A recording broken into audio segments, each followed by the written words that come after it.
Buenos días, mi nombre es Miguel González Marcos y voy a hablarles hoy sobre los estudios constitucionales de América Latina de Justo Arosemena.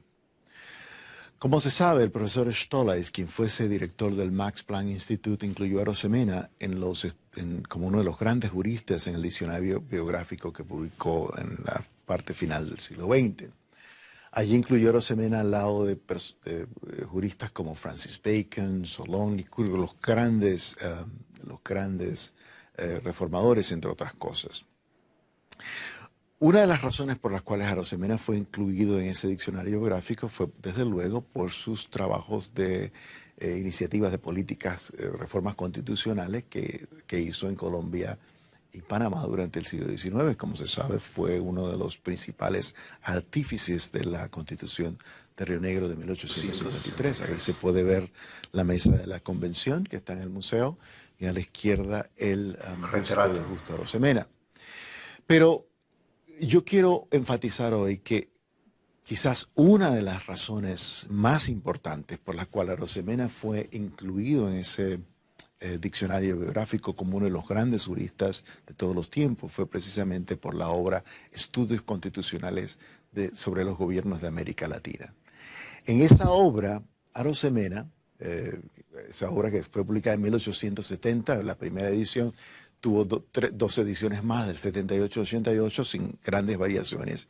En esa obra, Arosemena trata de hacer tres cosas. Uno, trata de avanzar el proyecto de integración de América Latina, pero no desde arriba, no desde una posición militarista, no a través de los gobiernos, sino precisamente a través de las sociedades y de los individuos. Procura también el avance a la democracia que él concebía, igual que con Tocqueville, como vamos a ver por un momento, como una cuestión universal providencial. Y desde luego, el norte central que motivaba los estudios constitucionales fue el progreso de la libertad individual. Arosemena combinaría un criterio de cronología política y geográfico para organizar estudios constitucionales. Es más, debo confesar que la primera vez que leí estudios constitucionales simplemente pensé que era una compilación, nada más. Cuando la pude estudiar párrafo por párrafo, que fue una edición que se publicó en 1870 por la Asamblea Legislativa, se publicó en el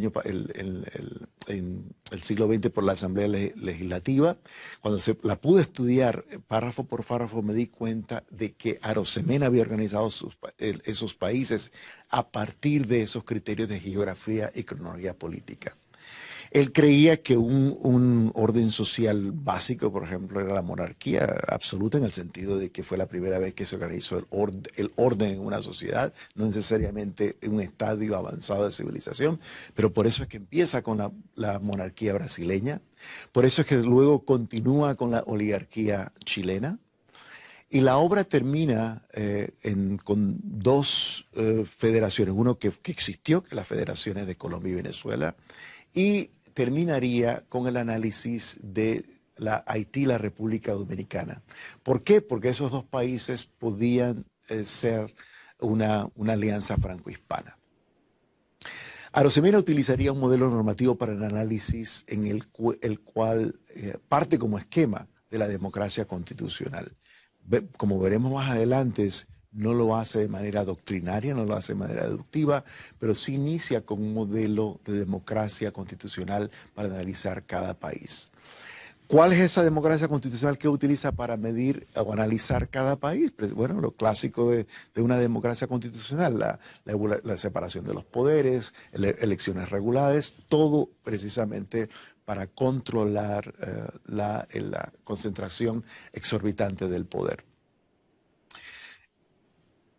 Cuando un gobierno funciona dentro de ese esquema constitucional, puede considerarse civilizado en el sentido de que puede armonizar eficientemente los intereses sociales y promover la paz. El grado de civilización de un país se mide normativamente de cuán cerca esté un país determinado a ese modelo de democracia constitucional y sociológicamente se mide por la observancia de las leyes. Arosemena haría esas tres preguntas en su análisis. ¿Cuál es el estado de civilización que se encuentra en los países de América Latina? En las partes de observaciones generales, él aborda el ámbito normativo y es en la parte de los antecedentes donde él hace comentarios de tipo sociológico en cuanto a la observancia de leyes. Como se dijo, el propósito de la obra era que los países de América Latina, las personas que tomaban decisiones, pudiesen conocerse unos a otros y tratar de avanzar una unión no gubernamental y de tipo de valores que estaban retrasando el progreso de la democracia en nuestros países, en los países de América Latina. De acuerdo a cómo aplicaron el método científico, Arosemena distingue entre publicistas científicos, precientíficos, científicos y los verdaderamente científicos. Entre los precientíficos, desde luego, él incluiría a Aristóteles, Platón, pero en realidad él haría un énfasis muy grande en llamar científicos a Tocqueville y Hildreth. Es allí donde él tomaría como marco de referencia para crear su método que le permitía analizar los países de América Latina. A través de ellos o con ellos, él creía que también había una ley universal de la transición de una forma de gobierno a otra, como habíamos visto, desde la monarquía hasta federaciones mucho más avanzadas. A pesar de ser una obra, diría, única en el siglo XIX de América Latina, en derecho constitucional comparado, las lecturas de estudios constitucionales de esa época fueron pocas. Creo que se mencionó alguna reseña en Colombia, donde Arosemena también era parte, y hubo una crítica de Bauza que la consideraba una obra superficial, sobre todo en la parte que se trataba de Uruguay. Desde luego, lo que Bauza no deja de mirar es que una de las cuestiones que Arosemena criticó era la creación de Uruguay como un resultado de la diplomacia, y eso ofendió un poco los sentimientos nacionalistas de este autor. Pero en todo caso, la obra no tuvo una recepción mayor en el siglo XIX de América Latina. Parte de la falta de recepción es precisamente lo que la hace única en ese siglo XIX latinoamericano. Es el método que utilizó Estudios Constitucionales. Arosemena combinaría un método científico dentro de una visión utópica. Ese método científico le permitiría analizar cada país siguiendo un sistema inductivo, pero eso funcionaba dentro de una visión utópica en el sentido que él creía que en el futuro las sociedades iban a estar en una sociedad universal, donde las sociedades iban a estar conectadas a través de la moral, de la economía, la cultura y el derecho, un poco lo que tenemos ahora como social media, como redes sociales, y que aunque ese era el futuro de la humanidad, en el presente, mientras el poder y los intereses y las políticas de fuerza siguieran imperando, era necesario organizar tantas uniones regionales o repúblicas federales democráticas como sea posible. Es por eso que al final no hay una contradicción entre el ímpetu comparativista de los estudios constitucionales y la propuesta del Estado Federal de Panamá por parte de Arosemena, porque al final él creía en distintos niveles de soberanía, siendo precisamente la principal la soberanía individual. Todas las demás soberanías, lo que hoy en día se conoce a través de organizaciones federales con el principio de subsidiariedad, tienen razón y sentido precisamente porque protegen esa libertad individual. La constitución imaginable que utiliza como modelo normativo en Arosemena, pues era dado precisamente con los grandes modelos utópicos en el sentido de realización en sociedades específicas de instituciones que permitirían el desarrollo de esa libertad individual. Estamos hablando de la Constitución de Estados Unidos y de la Revolución Francesa y los derechos del hombre y los ciudadanos. Son estos dos momentos utópicos constitucionales de los cuales Arosemena aplicaría como tercio en comparaciones en el análisis de los órdenes jurídicos de América Latina. En Arosemena hay dos modelos fundamentales de los cuales él construyó su método. Uno es el de Tocqueville de la democracia en América. Eh, Él tomaría de Tocqueville la idea de que hay un progreso, la democracia que es universal, casi providencial y divino. Hay un deber de aclimatar la democracia a las circunstancias de cada sociedad, y él adoptaría también la idea de que hay una perspectiva desinteresada en el análisis del fenómeno político.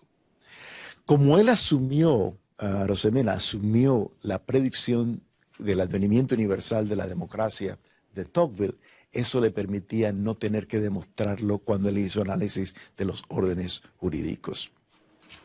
Así como Tocqueville hizo un análisis sobre la democracia en América preguntándose por qué, cuáles eran las condiciones que permitieron el advenimiento de la democracia en Estados Unidos y no en Francia, Arosemena se preguntaría igualmente por qué, cuáles eran las condiciones. ¿Cuáles eran las condiciones que impedían el avance de la democracia en los países de América Latina y que lo permitían en otros países? El otro modelo fundamental, como se dijo, es Hildreth, teoría de la política, también muy conocido porque hizo la traducción de la teoría de la legislación de Bentham al inglés. Él tomaría varias ideas de Hildreth, pero la más importante, creo yo, es la idea que hay un fundamento psicológico en el poder, no necesariamente basado en un contrato social. No entra en la discusión del problema de la demostración del contrato social. Si estas fuentes primarias del poder son tales, son psicológicas, entonces hay una correlación, hay la posibilidad de entender el fenómeno político a través de distintos órdenes jurídicos sin necesidad de estar justificando el uso de una categoría en otro orden jurídico. También Arosemena toma de Hildreth la idea de que hay una correlación entre la civilización y la democracia. Con base a esas ideas, como se dijo, él busca los patrones que se dan en el análisis de los distintos órdenes jurídicos de los países de América Latina. Ambos, tanto de Tocqueville como de Hildreth, Arosemena asumiría que la democracia es una forma superior de gobierno precisamente porque tiende a la igualdad de oportunidades, pero también porque permite el participar en el placer de mandar, combinado por supuesto con el sufrimiento de lo que es obedecer, que eran las categorías que utilizaba Hildreth. Esos serían los dos pilares fundamentales en los cuales Arosemena construye su método para análisis comparado de las constituciones de América Latina de la época.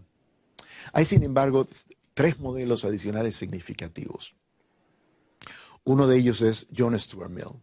De John Stuart Mill, Arosemena tomaría varias ideas. A través de John Stuart Mill, él leería Democracia en América. Debemos recordar que John Stuart Mill escribió una reseña en la cual demostró o argumentaba que Tocqueville había iniciado un nuevo método para análisis político con la obra La democracia en América.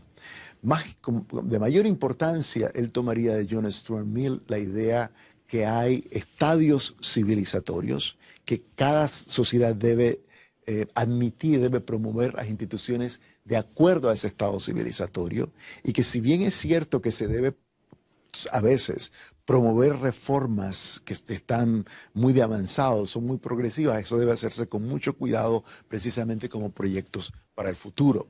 Es esa manera de entender la adaptación de los estadios civilizatorios de cada sociedad que sería importante para Arosemena, porque habría un énfasis en que al momento de hacer políticas constitucionales tiene que haber consenso, tiene que haber la negociación. No debe haber una imposición autoritaria sobre determinadas instituciones cuando una sociedad determinada no está preparada para eso. Desde este punto de vista, no es una casualidad que Arosemena utilizara como viñeta en estudios constitucionales la expresión de Macaulay que la esencia de la política es precisamente el consenso. El otro modelo significativo que usó Arosemena para estudios constitucionales es de Edward Laboulaye. Como se sabe, era un abolicionista, un admirador de la democracia de Estados Unidos, fue uno de los promotores de la creación de la Estatua de la Libertad, pero él utilizaría los estudios constitucionales sobre las constituciones de los Estados Unidos. A través de esta obra, Arosemena fue expuesto al uso de derecho comparado para tratar de buscar una mejor institución o una institución óptima en un orden jurídico para poder transferirlo a otra. A través de esas ideas de Lavolage, Arosemena estaba justificando de alguna manera el análisis sistemático de búsquedas óptimas de soluciones de problemas similares de un orden jurídico a otro. Debemos recordar que también había una preocupación similar. A Lavolage le preocupaba la inestabilidad de Francia, así como a Arosemena le preocupaba la inestabilidad de los países de América Latina.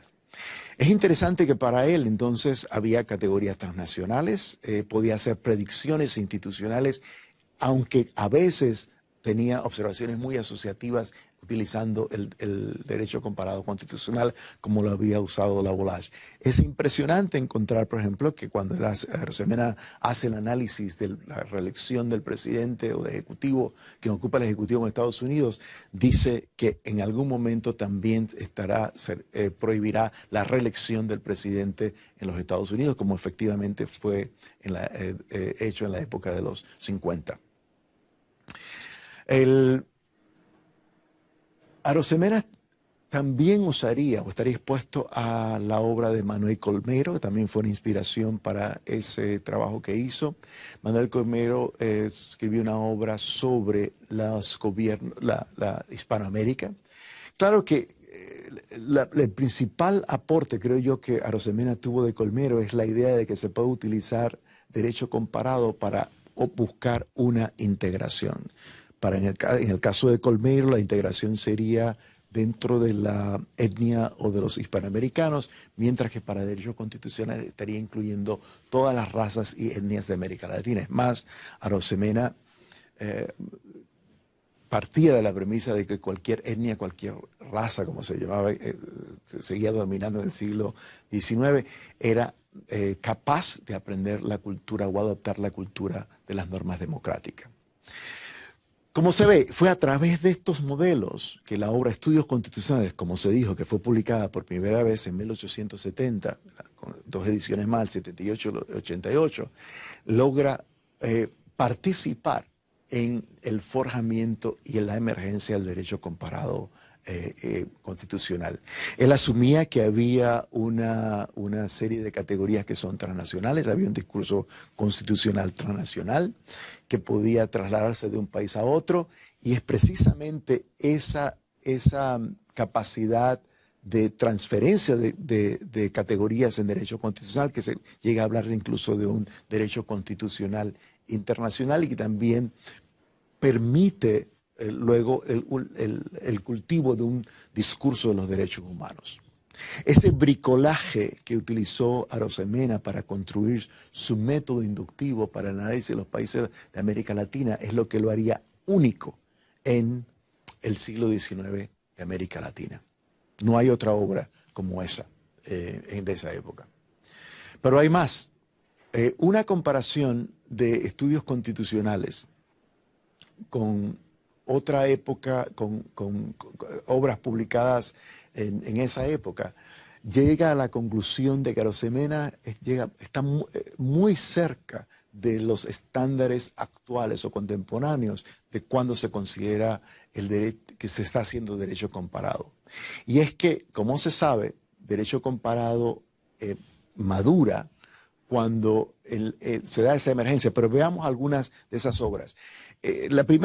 La obra de estudio constitucional se publica en 1870. Antes de ella hubo, para mencionar algunas, la obra de Agenbald.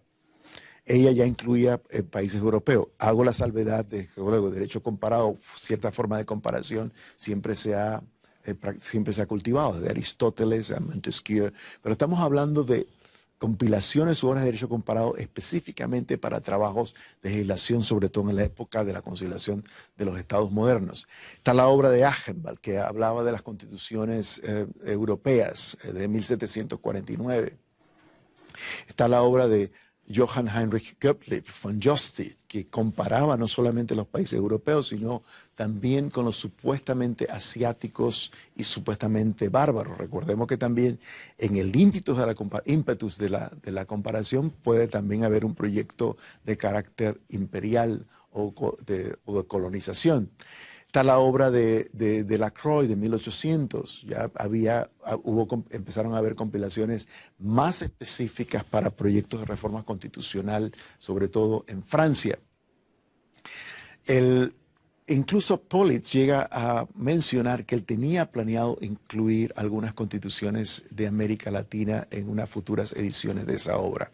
Y es precisamente en este contexto de 1870 en que se publica Estudios Constitucionales, forjando y participando de la emergencia del derecho comparado como método. Todas esas compilaciones que hemos mencionado incluían una hipnosis, incluían los textos. Algunas compilaciones se preparaban incluso, como se dijo, con propósitos de mejora de las instituciones.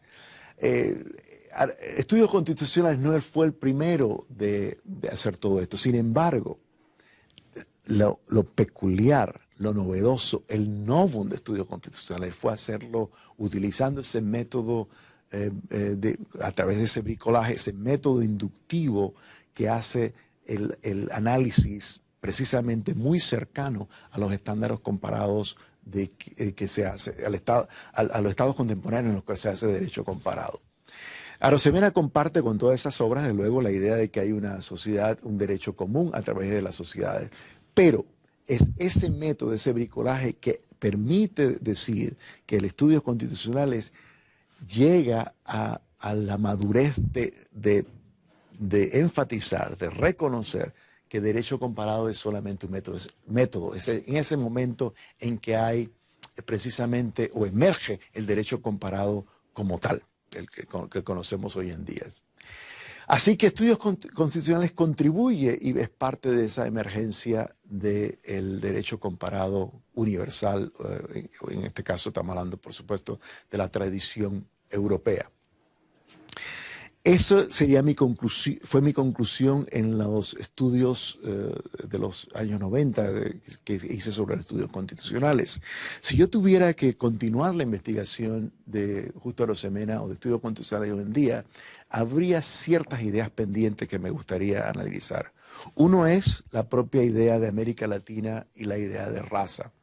Recientemente este autor, Tenorio Trillo, ha publicado una obra sobre América Latina, en lo que él aduce o arguye que la idea de la América Latina es una idea todavía racialista, que básicamente significa no ser negro, no ser anglosajón, y que hay un problema de hablar de América Latina. Es más, mencionar a Arosemena en el sentido de que fue uno de los pensadores que planteaban que estar más cerca de instituciones anglosajonas significaba también una modernización de esas sociedades de América Latina.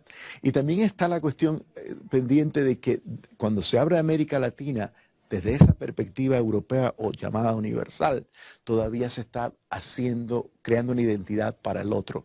Alguien mencionaba por ahí, creo que citado por él también, que la verdadera identidad es la que no necesita una audiencia.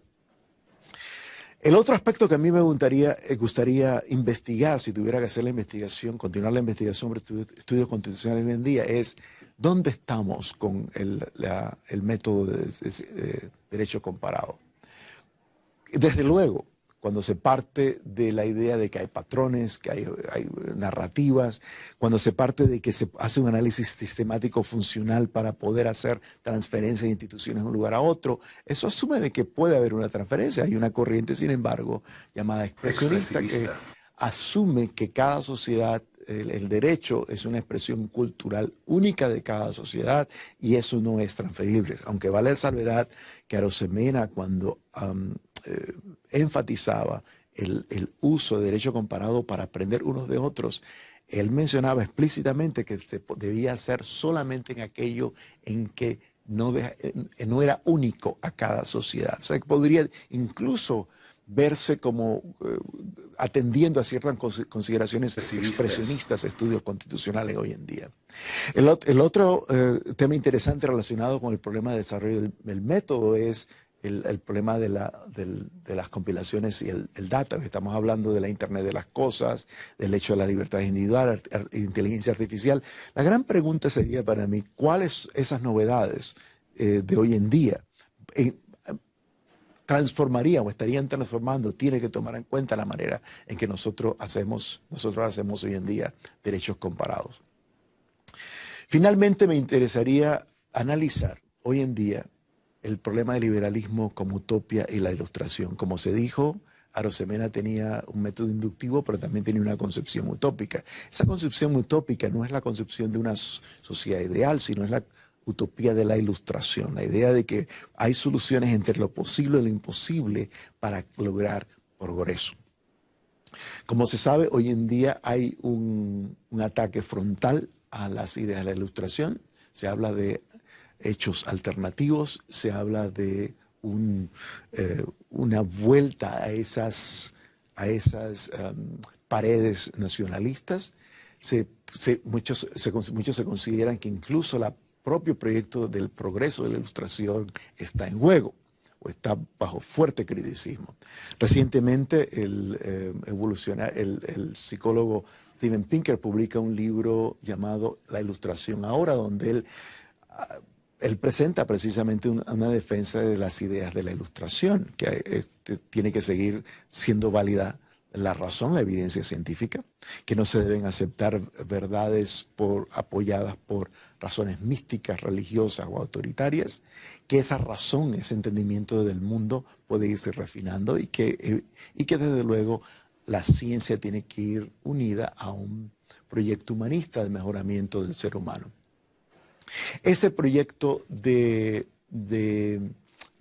la ilustración que está en juego ahora, cuando hay ciertos países que han optado por un nacionalismo incluso de corte racial, es precisamente que obliga a repensar cómo debemos leer hoy en día a los estudios constitucionales. Basta una lectura somera sobre las fuentes que utilizó Arosemena, extraordinaria erudición, para llegar a la conclusión de que él es un hijo digno de la ilustración. No hay duda de que él sería uno de los principales defensores de ese proyecto de la ilustración, de la ciencia, el humanismo y, por supuesto, la apertura a toda la diversidad de las razas y etnias humanas. Pero es por eso mismo que cuando hoy estudiamos estudios constitucionales, no debemos canonizarlo, ni debemos hacer de Arosemena un oráculo. La manera en que debemos leer estudios constitucionales es como un viejo mapa que nos ha conducido a derroteros reales o imaginarios, donde hemos estado. Y la manera en que debemos ver a Justo Arosemena es precisamente como lo que es, un compañero de armas en este viaje con un destino interminable. Muchas gracias.